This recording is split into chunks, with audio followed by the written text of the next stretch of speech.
I think, at least for me, I was probably 13 when I first heard like the gospel presented in a way where it was for me. It was something that I was supposed to respond to. And I don't know if you remember that moment for you.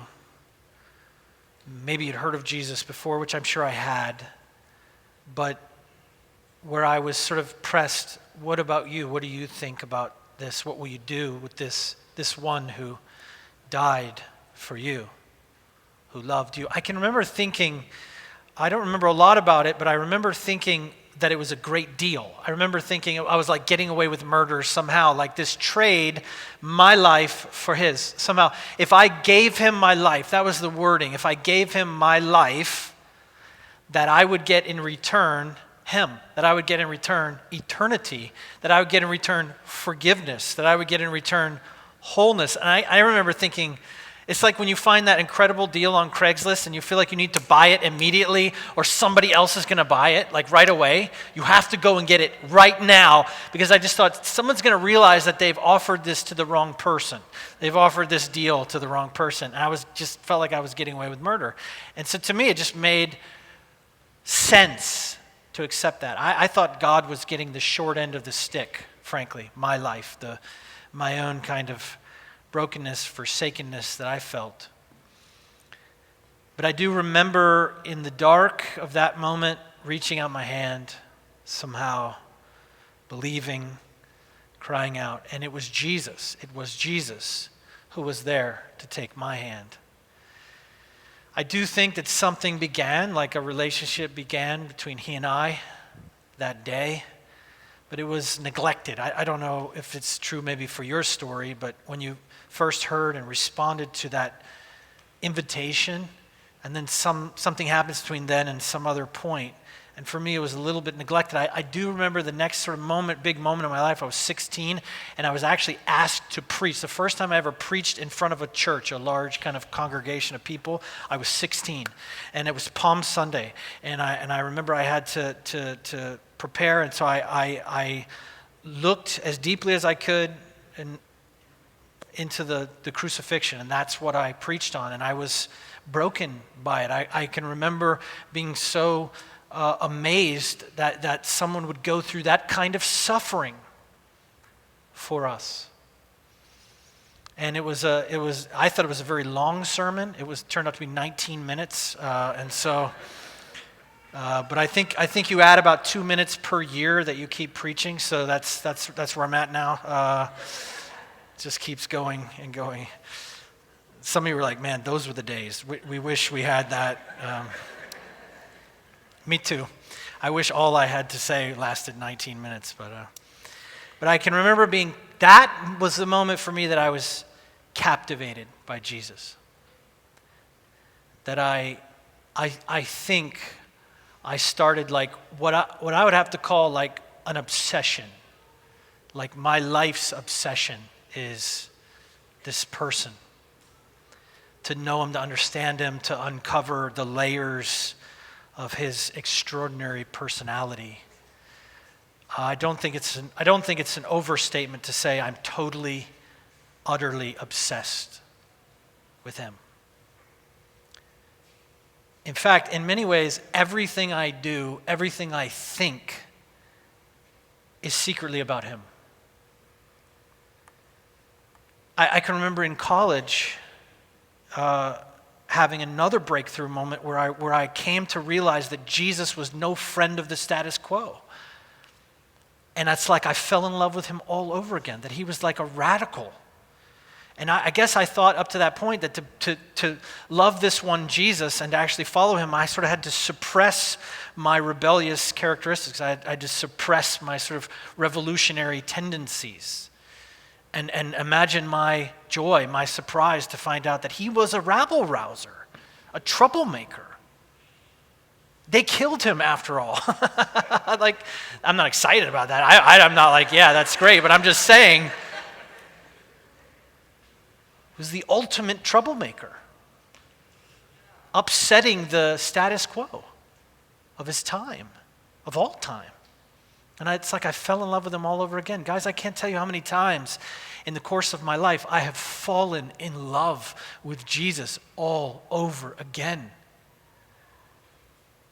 It's like the few times that we have a picture given to us of heaven, an actual picture of the place where God lives, where he dwells, where he is physically present in some tangible way, present there. The only descriptions, we want more details. I mean, when we're thinking about what's heaven like, we want to know, like, will my iPhone be there? We want to know, like, will my dog Scruffy be there in heaven? These are the questions. These are these sort of inane, banal questions that we have about what heaven will be like. But the truth is, whenever somebody in Scripture has a vision of heaven, when they have sort of a dream or some sort of a waking conscious view of heaven, all they can talk about is the one in the middle of heaven, the one for whom the primary residency of heaven, the one who actually heaven exists because he is there. All they can talk about is him. He just eclipses everything else. And often the way it's described, I mean, we're talking across generation, across culture, the way it's described is these creatures or people or whoever is described as being nearest to him, closest to him, setting their eyes upon him, that all that they can say day and night over and over and over again is holy, holy, holy, and like a refrain that never grows old. And maybe they don't say it out of obligation because God is such a weird egomaniac that he's like, guys, tell me how awesome I am. Actually, let's hire some people and put them around me, and there'll just be a bunch of sycophant yes men that always tell me how awesome I am all the time because I get insecure. And sometimes I look at my Twitter feed and I'm just like, people aren't feeling me and it's bothering me. And so let's just get a bunch of like creatures with eyes and so on and wings, and they'll tell me how awesome I am. It has nothing to do with God's ego. It has everything to do with the wonder that a person feels when they look upon God. And maybe they say holy, holy, holy. Maybe they repeat the same word, not because it takes 3 times to matter, but because each time they say it, every time they say it, it's like they're saying it for the first time. Because every time they look at him, they're just blown away. And the only word they can come up with is different, holy, something else.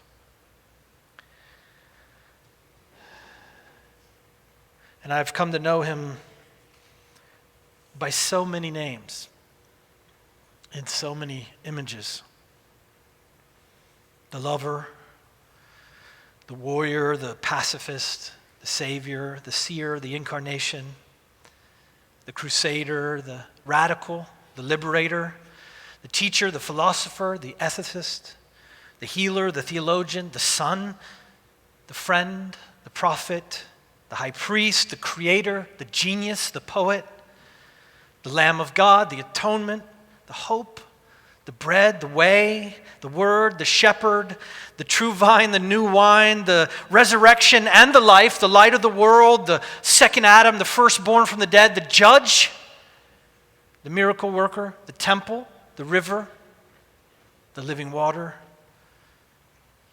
the Alpha and the Omega, the beginning and the end, the King of kings, the Lord of all lords, the rock, the rose, the star, the lion, the friend of sinners. The image of the invisible God. And I believe that I have not even begun to scratch the surface of this person. The complexity, the beauty of this one I called on when I was 13. When I reached in the dark and he reached back for me.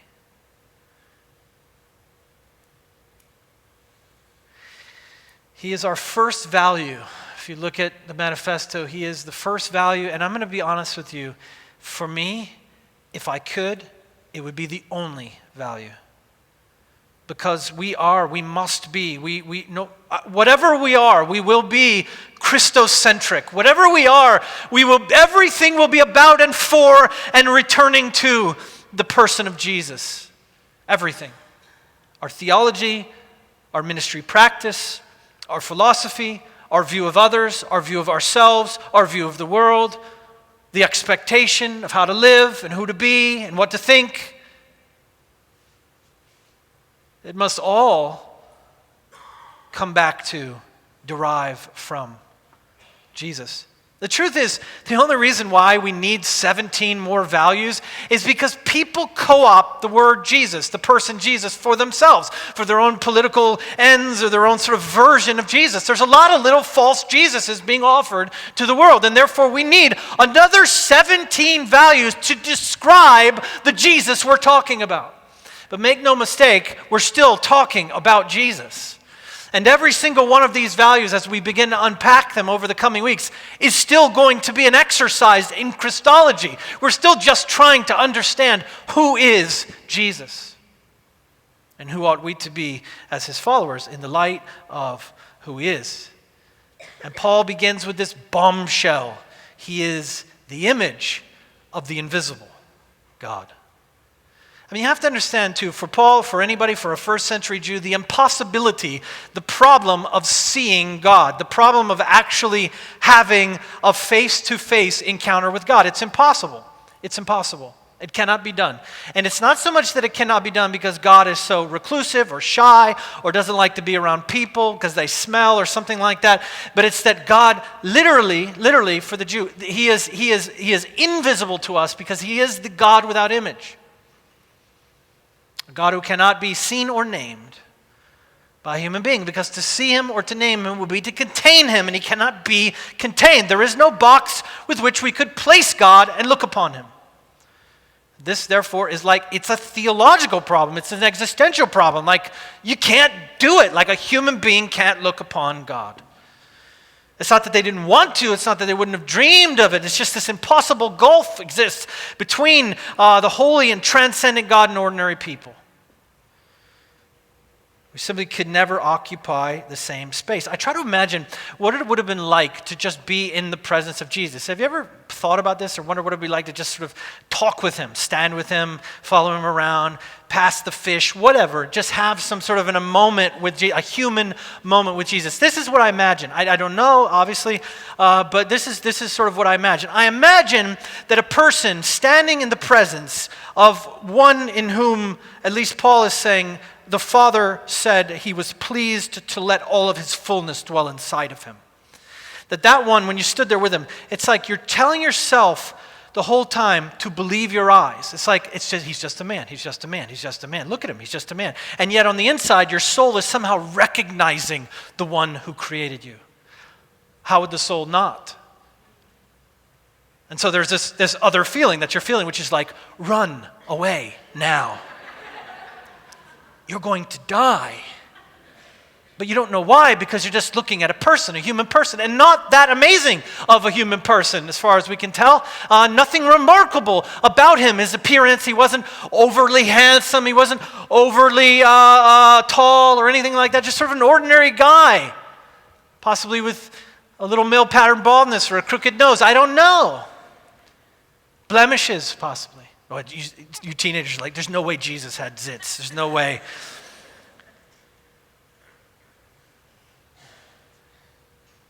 I just wonder if what it felt like to be there is this sort of paradox of just believe your eyes. And you're trying, everything within you is trying not to pee your pants. And you have these conflicting feelings as you stand there.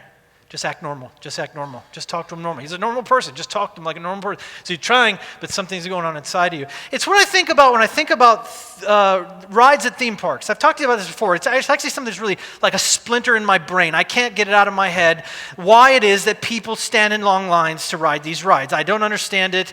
I think I first had this epiphany at Wet n Wild because there was this ride and people waited 90 minutes. I crap you not, 90 minutes to go down this slide, which I counted. Actually, they had a speedometer or like a I don't use words well. Like a stopwatch that told you how long you were on the slide, and the average slide time was about 9 seconds. Now I want you to just think about that for a second, the insanity of that for a second, that you're going to stand in a line in the sweltering sun, surrounded by beautiful water that you could be in relaxing. You paid $100 to do this. You paid $100 on your one day off, your one vacation a year, and you're going to stand for 90 minutes with a bunch of people you don't like, you don't know, saying weird, annoying things. You're just going to stand there taking this super slow line to do a 9-second ride. Honestly, what the heck is going on? I mean, I'm like racking my brain to understand what is it about the human condition that we would make that trade and do it again and again and again and again. Now, no one's like, I love waiting 90 minutes. No, but it's somehow there's some sort of calculation going on in your mind, like it's worth it. How is it worth it? I mean, I think of the roller coaster. Go to Busch Gardens, it's even worse because you don't even get wet. At the end of it, you're still sweating, and you have a headache, and you're like, it was awesome, and I kind of hated it, and you're just sort of stuck in this weird thing. You waited forever for what, 60 seconds, 90 seconds of a thrill. So insane. There has to be some other explanation. This is my explanation. Maybe there's something in us, something designed for this paradox of danger and safety. Maybe what we're actually looking for all the time in our lives is this feeling that we feel only on a roller coaster. And it is the feeling that we feel is a paradox. We feel, I am safe, and we feel like I'm going to die. Isn't that what you feel on a roller coaster? I'm going to die, I'm totally safe. This is what I think it must have been, it is like to stand before God.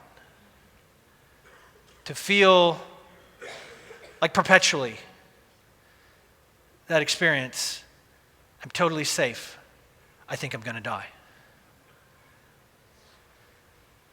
It's like Isaiah, in Isaiah 6, that unbelievable moment where it's like Isaiah is in the temple and it's not even God. It's like the train, the leftover, the residual of the glory of God is there. It's not even really God. It's like the pixie dust of God as he went by is left in the temple. And that's enough. For the way Isaiah described it was to say, you know what it felt like? When he went to go put it into words, he said it felt like being pulled apart. That's what it feels like, this strange, drawn in and yet pulled out. And somehow it feels like, he said, being undone, unmade, pulled apart. I mean, how does a mortal stand before God to plead his case? Or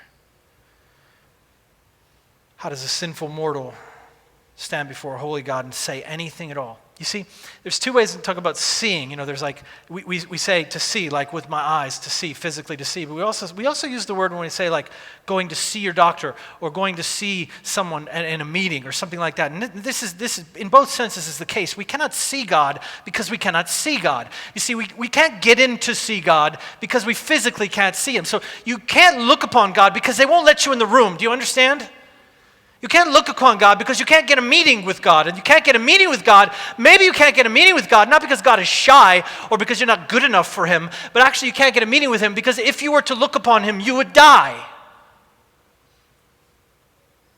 You'd come apart. You'd blow up. I mean, there's an idea, just blowing up, like spontaneously all your cells just go in pure joy and beauty, just go, and every single one of your cells just micro explode and you cease to exist because it's too good. It's too excellent. It's too wonderful. It just literally blows your mind. I think it's like staring at the sun. Have you ever tried to stare at the sun? Why do we do this? We're just like, just give it a second. And you do it for like 2 seconds. And as long as you do it, that's how long you're blind from doing it. Look at it, so beautiful. And then, oh my gosh, blue, and there's nothing for a while. What have I done? And you wonder if your retinas are damaged forever. Maybe I'm the only one that's done this. No one does this.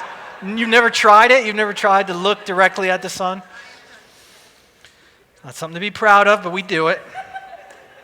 But think about that for a second. Think about that as an idea, as a metaphor, to look directly into the sun. The very thing that allows you to see everything else, if you look at it directly, it will take your sight away. It blinds you. It's too radiant, too bright.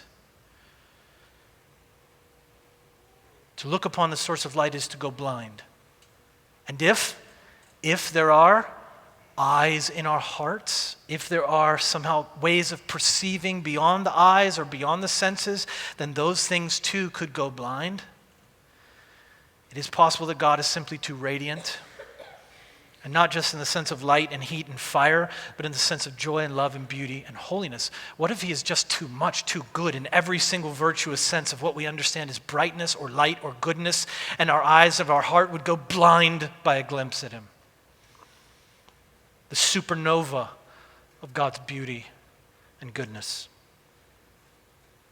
I think of the words of Job when Job was in the height of his suffering and the height of his frustration with God. He says to his counselors, if only there were an arbiter to stand between me and God. But there isn't. It's not possible. A human being can't have a conversation with God. A human being can't stand in front of a holy God. I can't make my case because I can't even stand in his presence. And if only there were an arbiter, and he calls out into the universe and asks for the thing which God would eventually give the human race. As Paul would go on to say, there is one God, and there is one mediator between God and human beings, Christ Jesus. And so he becomes like us. He joins our team. And Paul says he is the firstborn of all creation. I want you to think about that statement for a second. To be the firstborn from creation, not just from the dead. That we know, that story we know from Easter.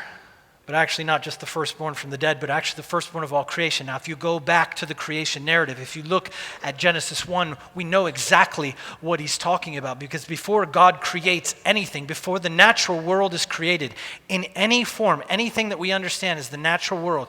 I mean, we go from void, and out of the void, out of the nothing, what does he say? He says, let there be light. And the calling out of light, the preeminence, the preexistence, the supremacy of light before all things. We're talking about before the sun or the moon or the stars or any light-giving fire, any light-giving entity was created. Light was created. What does it mean? How can there be light when there is no source of light? It's as if God is saying, first let me create reason itself, thought itself, some sort of deeper idea of light, of goodness, of purity, of virtue, everything. What John, who was very close friends with Jesus, would later say, that the logos, the word, the reason for everything. In the beginning, John said, was the word, the logos, the reason, the light. And the word was with God, and the word was God. And everything that has been created was created for him and was created by him.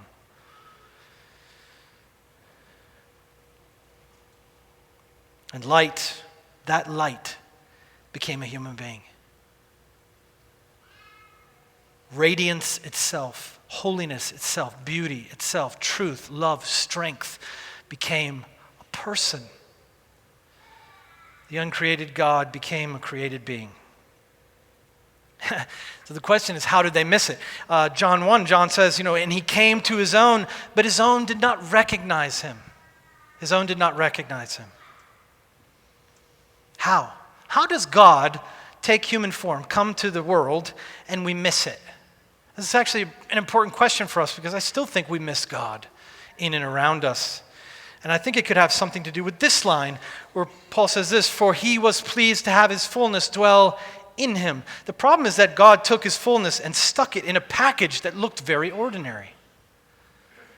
And to the naked eye, it didn't seem remarkable. And this is a problem we have. We miss God sometimes. We miss Jesus sometimes because he sometimes comes to us in ordinary packages. It's like Noah. Noah just finally finished up his last shift at Chick-fil-A. He worked at Chick-fil-A for a couple years. And I guess a lot of times they would make Noah the cow, the Chick-fil-A cow. You know the Chick-fil-A cow? And of course, the problem, the challenge, I think, of being the Chick-fil-A cow, or being any sort of costumed animal, is that you can't be yourself. The problem is you're the cow. When you put the suit on, you're the cow. And so you have to, I don't know what you have to do. You have to pat the children on the head. You have to, do your dance moves or whatever. You have to sort of be happy and jovial, somehow bodily express that, all of that, because you're the cow. You're not a person anymore, you're the cow. But inside the cow suit is someone else entirely. He told a story the other day of a kind of an old creepy dude who came up to him and slapped him on the rear, slapped the cow on the rear, and said, in response to slapping the rear, "I sure hope there's a pretty girl in there." And you can't do anything. That's the other problem with being the cow. You can't take your head off and just be like, "There isn't a pretty girl in here. It's me." Keep your hands to yourself, dude. You can't do it. You can't take the hat. You can't take the head off.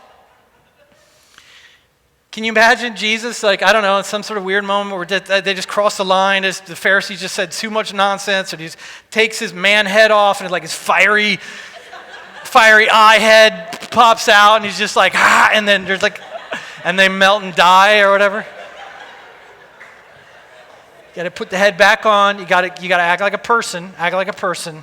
What do people do? Laugh, whatever. This is it's the folly of the incarnation, the fullness of God dwelling in a human being. It's the comedy of the incarnation. Reminds me of the story of a woman named Elizabeth Gibson who was walking down an alley in New York City all those years ago, and she sees a painting wedged between the trash, in between two trash cans there in an alley. And she tells, in an article in the New York Times, she tells the story of looking at the painting and saying that she felt this conflict inside of her because on the one hand, she said of the painting, when she looked upon the painting, she said it was overpowering and beautiful. But then she said this, she said, but the frame was so cheap. But she pushed past that, its context, and she took the painting home, put it in a better frame, hung it on her wall, only to realize later that what she had found there in the alley was a painting called Tres Personajes. I think it's personalities, maybe, 3 personalities. And it was painted by the great Mexican modernist Rufino Tamayo. She didn't know what she had for years. It just hung on her wall until finally someone had noticed what it was and told her, and she took it and actually sold it at Sotheby's auction for $1 million.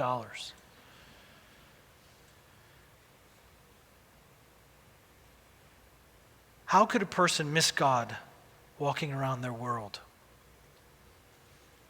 Because he came in a cheap frame, and we threw him away like the trash.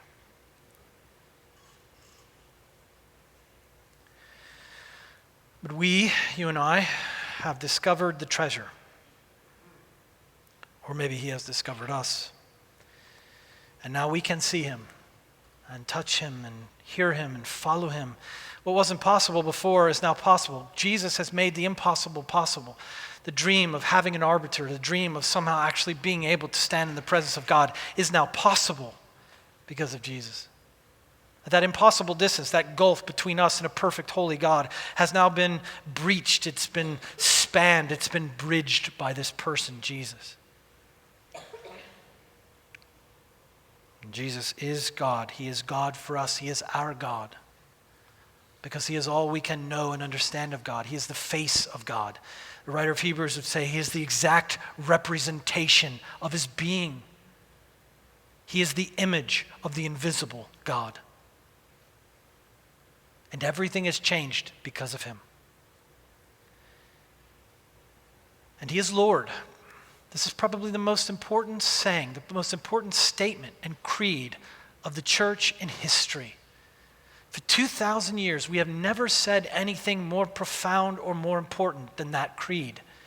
It was actually, for the first century church who was persecuted, first and second century church, who was under constant persecution and threat of death for being connected to Jesus, for knowing him, the thing that they would say to one another when they met in the tombs and when they met on the streets to find out if you were one of us, is they would say to each other, Jesus is Lord. And if the other person would say back to you, Jesus is Lord, you knew they were with you. You knew they were a part of the elect. You knew they were a part of the remnant. You knew that they were redeemed somehow. Now this is why, listen, in Corinthians 11, actually Paul says no one can say Jesus is Lord except by the Spirit of God. Now what he's saying is not that it's magic words, that if the Spirit isn't inside you, you can't utter the words Jesus is Lord like they're magical powers. That's not true. Anyone can say the words Jesus is Lord. But you have to understand, to a persecuted people, to say out loud, to boldly proclaim that Jesus is Lord, nobody does that. Nobody goes to their death for that truth unless the Spirit of God really lives inside them. It was a definitive statement.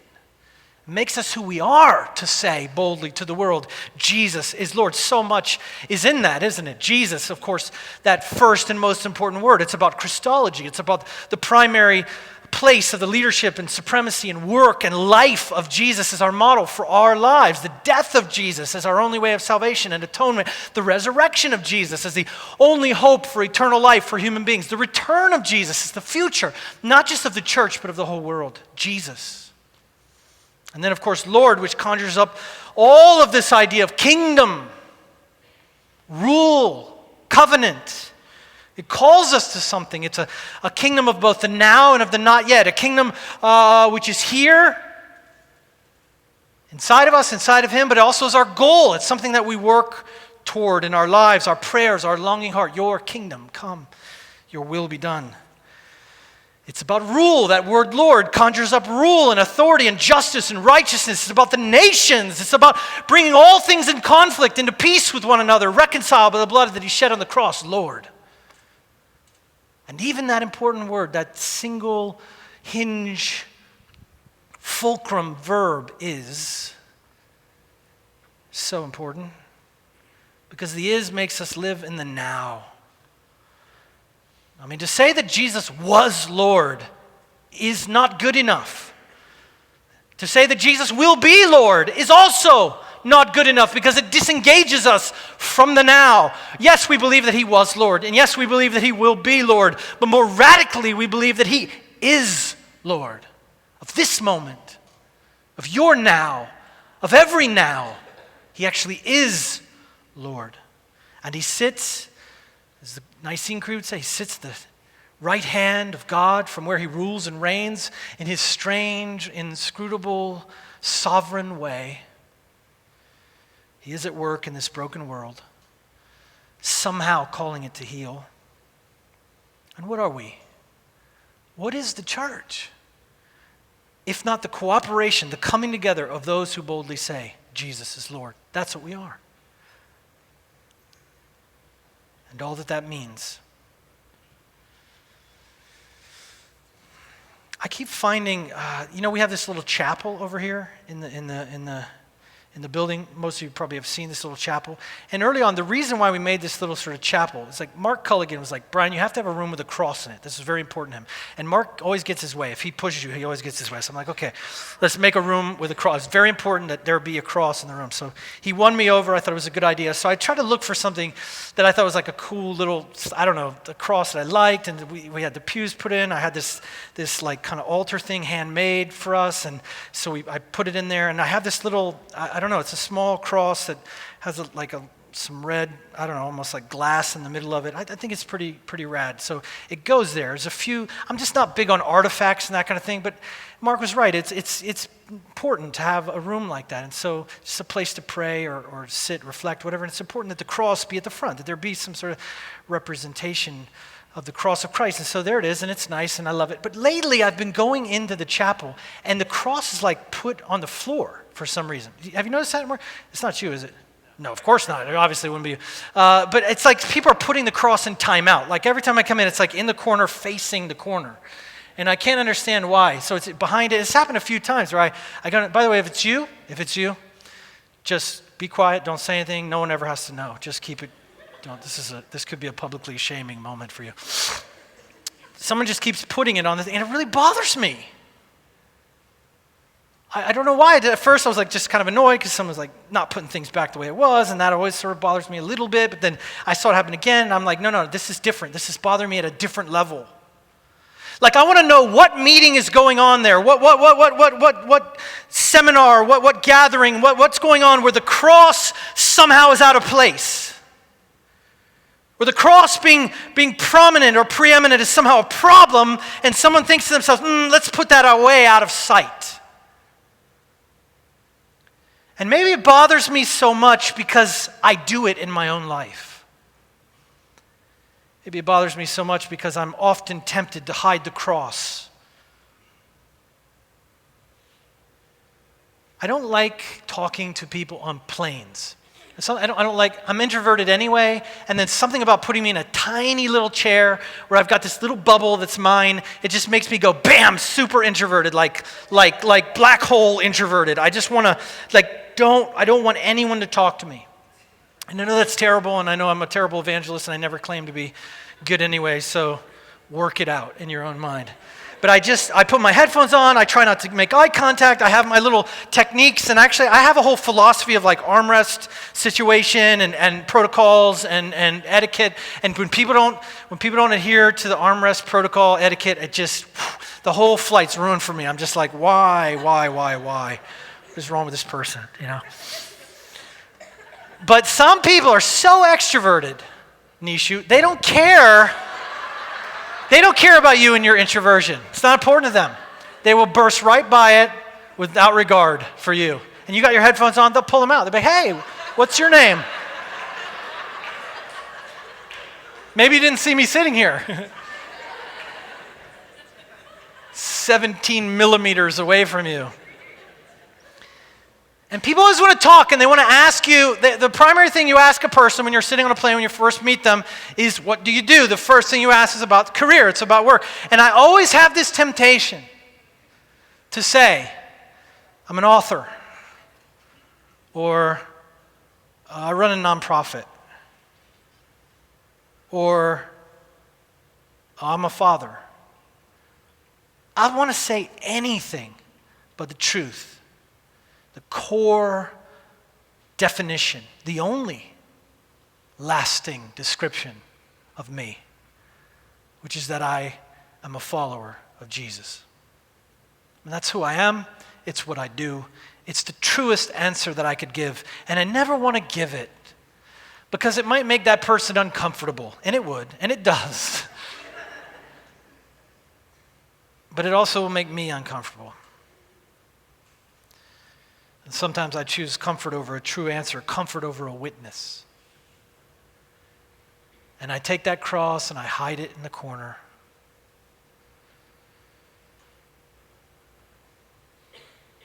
And I have to ask myself, is he really Lord over me, over this moment, over this plane, over this person? He is. Paul is saying all things were created through him and for him. That plane, that person, everything for him. And I'm ashamed?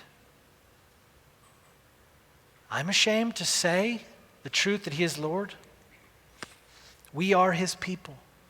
And we say those words, we say that creed, and it courses through us like electric current. It changes our direction, our intention, what we value, what we live for. Jesus didn't save us to just make a better version of us. He saved us so that we would be his, so that we would belong to him, so that we would be called into the perfection and the holiness and the wholeness and the peace of his kingdom. We are called into something.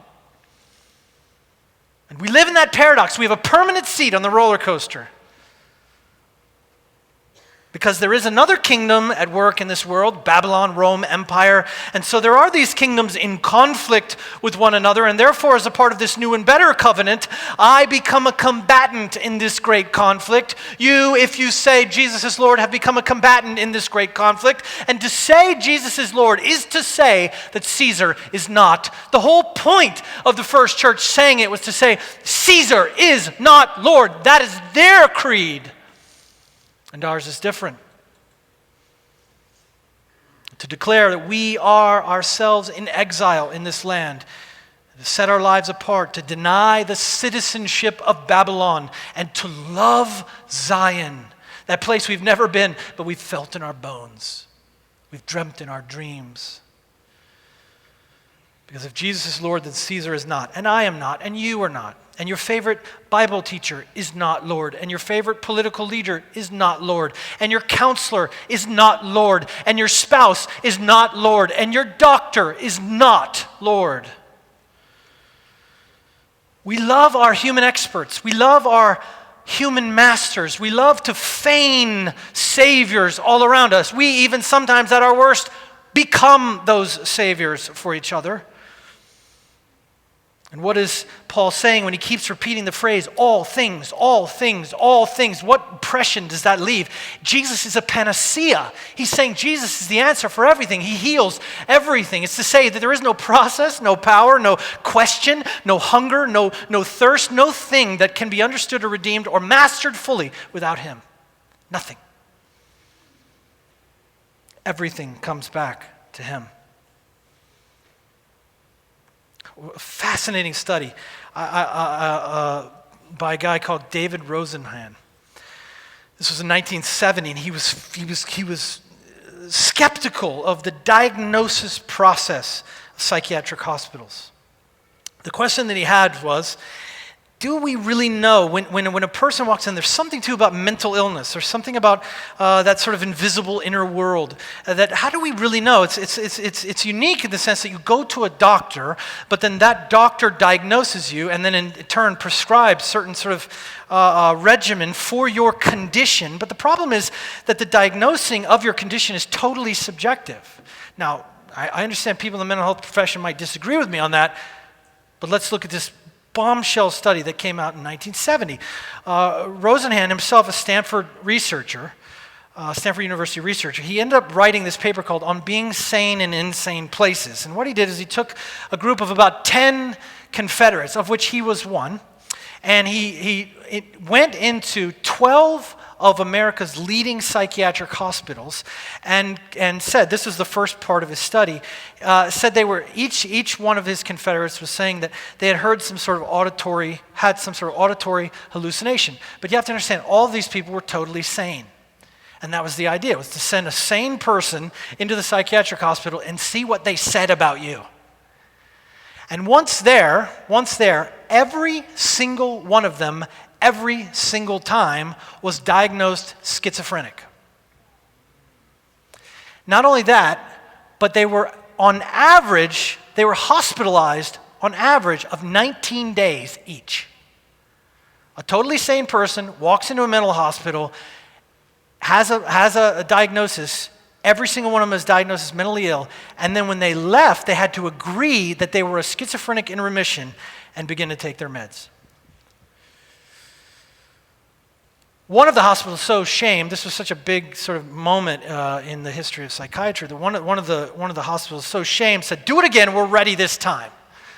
So they threw down the gauntlet and they said, this won't work a second time. They had their issues, and he said, fine, I'll send in another batch of pseudo patients. I'll send them in to see if you can figure out who they are. Over the course of the next month or so, they admitted like 191 or 193 potential patients. And they decided that they had found 41 out of 193 that they said, these are Rosenhan's Confederates. These are the fakers. These are the liars.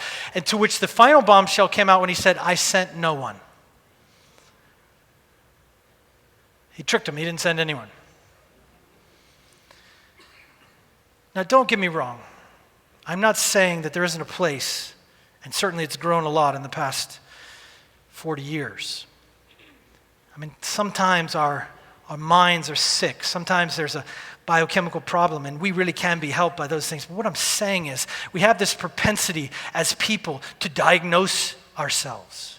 We have this propensity to put our trust in another human being, and we put so much trust in it. The truth is we overestimate our ability to diagnose and heal each other.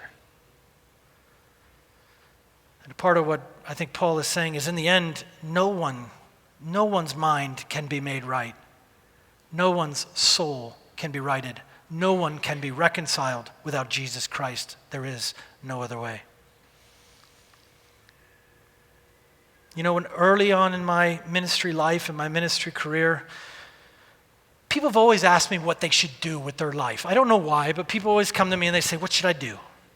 Should I join the military? Should I go to grad school? Should I go into ministry? Should I take this job? Should I marry this person? People always want to ask me, for some reason, what they should do with their lives. And maybe we do it to each other. We ask each other all the time, what should I do with my life? This big major point in my life. Now listen, this is really important. I want you to see this progression over the course of my ministry life. When someone asked me what they should do with their future, when I was young, I had a large view of myself. And so I used to give an answer.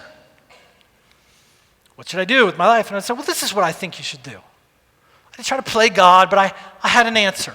I think you should do this. I think you should go to grad school. I think you shouldn't go to grad school. And then I grew a little bit and I started learning about empowerment and I had a larger view of the other person. And so when someone asked me what should they do about their future, I had an answer, but I didn't give it because I wanted to trust them. I had a thing I thought I wanted them to do, but I didn't give it because I wanted to empower them and trust them. As I have gotten even older, now I have learned to have a larger view of Jesus. And now, when someone asks me about their future, I have no answer and I give no answer. Because I've come to realize that only He really knows the complexity of the fullness of who that person is. And all I can do is point them back to Him. I'm sure that we often try to be Lord of people's lives, and we try to control people, and we try to control situations because we have a small view of God. And you can measure the degree to which you find yourself being controlling with your view and your size of God. If we could get a bigger view of Jesus, see Him, even just for a moment, in the fullness of who He is, just for a glimpse, in the fullness of who He is, we would never live for another thing. We would reorient our world for Him, toward Him. We would look for comfort from Him. We would get our identity from Him. We would get our sense of value and values from Him. We would heal others because He did. We would be fearless in sharing the gospel because He was. We would fight that invisible fight against evil because He did. We would live for the world He promised and hold on to the hope in our dreams because He did. We would keep our promises, lay down our lives, live for our friends, love our enemies, give all that we have to the poor, and we would do all of these things. We would shake up the world because He did. But He's still too small in our eyes. And we need to fall in love with Him all over again. I'm going to invite up the worship team. I need to finish. At the end of his career, the great jazz musician Miles Davis stopped playing facing the audience. In most of his later engagements, he would give his back to the audience. Some people said he did that because he was arrogant, and that's possibly the reason. The reason that he gave for why he, at the end of his career, wouldn't face the audience is because he saw himself more as a conductor, and he wanted to give cues to his musicians. But to many people who knew him, that didn't sort of ring true completely. And I wonder if he'd just grown tired of the audience. I wonder if a man who was actually obsessed with the music itself found that the audience was a distraction from the music. And you get to a point where you love a thing so much, you just want to face it. You don't want to look for the crowd's approval anymore. I think if we had a bigger view of Jesus, we would stop caring so much about what the crowds want. We'd have no appetite for celebrity or approval. We wouldn't be swayed by politics or false piety. We wouldn't be moved by bullies, and we wouldn't be afraid to love. I think we would preach and teach and heal and give and love, and we'd probably be left with very little, but we would be the richest people on earth. Because no matter what it costs us in this life, we would have Him. his friendship.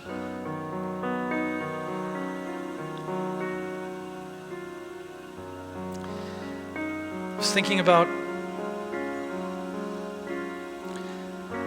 the great Spanish novel, Don Quixote, which comes out of the golden age of Spanish literature. 1605 was written. And if you know that story, of course, it's been adapted in a couple of ways over the course of time, but the original story is about a man who reads these stories of chivalry, of long gone days of knights who stood against wrong and who protected the weak and who tried to right all that was wrong in the world. And he became mad. He became crazy reading these novels. So crazy, this man lost his mind to the point where he began to believe that he was a knight himself. And he started looking at the world as if he were on a quest and a crusade. He sold his possessions and he went on this journey to right wrongs, to civilize the world again. And Don Quixote, you know the kind of the stories of him seeing windmills and calling them giants and going off to fight the giants, the windmills. Just an act of total insanity. But Don Quixote realizes at some point early on in his little quest that he cannot be a true knight. He cannot be a true knight without a woman to love. A woman whose honor he fights for. And so he sets his affection upon this woman. Aldonza is her name. And she is a woman of ill repute. So sexually deviant, she slept with every man in the prison. So loose and wanton that she's lost all respect for herself. She is so filled with self-loathing and self-hatred that when Don Quixote finds her and sees her as this totally other thing, she finds him so offensive. But he doesn't see her the way she sees herself. When he looks upon her, finds her to be the most beautiful woman in the world. And he tells her so. He calls her my lady. He considers her a princess, royalty, and will only refer to her as royalty and as a princess. He calls her the lady of my thoughts. He calls her my sweet one. And everywhere he goes, and every battle he fights, and every honor he wins in her name. And he begins to spread her name, the renown of her name, and her greatness. And he says of her that there is no beauty, no woman in all of the world that can compare with her wondrous beauty. And in a moment of total frustration one day, she comes out of the kitchen throwing things in anger and says to him, to be quiet. She says, abuse I can take, but tenderness I cannot bear. And if you know the story, you know that he does not care this way that she sees herself. He does not care. He sees her in his own heart, in his own mind, in his own act of chivalry, in his own greatness. He sees what he is, what she is to him. And it begins to break down her resolve. Until finally, in the end, she accepts his name for her. And she becomes the princess that he dreams about. There's something about being transformed by someone greater than us and how they see us. Jesus is God. Jesus is Lord. But Jesus also, for some strange reason, is your friend, your lover. He has chosen you, the image of the invisible God, the one for whom all things were created and for whom all things were created, loves you, picked you, chose you. I don't know why he chose me. I don't know why he chose you. To me, I am unlovely. To me, I am guilty. To me, I am not that man that he sees. but he has called me something, and he is so great. And maybe, just maybe, Don Quixote was the only sane one in the world all crazy. And Jesus is Don Quixote for us. As great as he is, he comes into our world, into our mess, into our foolishness, and he calls us something else. And we have been, John would say, children of God. Born not of natural descent or a husband's will, but born of God. His choice over us. Would you bow your head as we come to the table? And I want you to just think about that. My heart, my prayer for you this morning is that you would fall in love again with Jesus. If there's just one thing that's touched your heart, one thing that's opened your eyes again to his greatness, his beauty, and yes, his love for you, I want you to just dwell on that. The night he was betrayed, Jesus took bread and after breaking it, gave it to them and said, "This is my body broken for you. Eat it to remember me." Likewise, after supper, he took the cup and he said, "This cup is the new covenant in my blood, shed for the forgiveness of sin. Drink it to remember me."